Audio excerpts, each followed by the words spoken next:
అందరికీ హాయ్ అండి. ఈరోజు మనం మిరప తోటలో నీళ్లు కట్టే విధానంలో వచ్చిన కొత్త పద్ధతి గురించి తెలుసుకుందాం. ఇంతకుముందు పాత పద్ధతిలో అయితే మనం పారికి తీసుకుంటూ వచ్చి నీళ్లు పెట్టేసేవాళ్ళం. నీళ్లు బారి కాలంలో రావడం వల్ల నీళ్లు వేస్టేజ్ ఉండటం, సరిగా ఎక్కకపోవడం, ఈ ప్రాబ్లమ్స్ అనేవి ఉంటాయి. అందువల్ల ఈ మధ్యలో వచ్చిన కొత్త పద్ధతి ఏంటంటే పైప్ సిస్టమ్. ఇట్లా చేయని వారికి పైప్ ఉంటుందండి. పైప్ సిస్టంలో ఇట్లా పైప్ ఉంటుంది. పైప్కి ప్రతి సాలు ఎదురుగా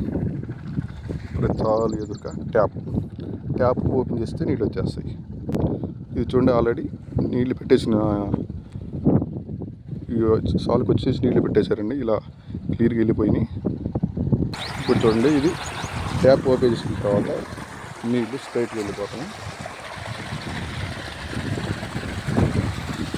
దీనివల్ల ఉపయోగం ఏంటంటే నీళ్ళు కరెక్ట్గా ఎక్కడ కావాలంటే అక్కడ ఓపెన్ చేసి ట్యాప్లు పెట్టుకోవడం వల్ల నీళ్ళు వేస్ట్ కావు, పని తొందరగా అవుతుంది, స్పీడ్గా అయిపోతుంది. రైతు జనం తక్కువ ఖర్చుతో అయిపోతారు, జనం తక్కువ మంది పడతారు, రైతుకు ఉపయోగం, స్పీడ్గా పని అయిపోతారు. ఇటువంటి ఉపయోగాలు ఉన్నాయి.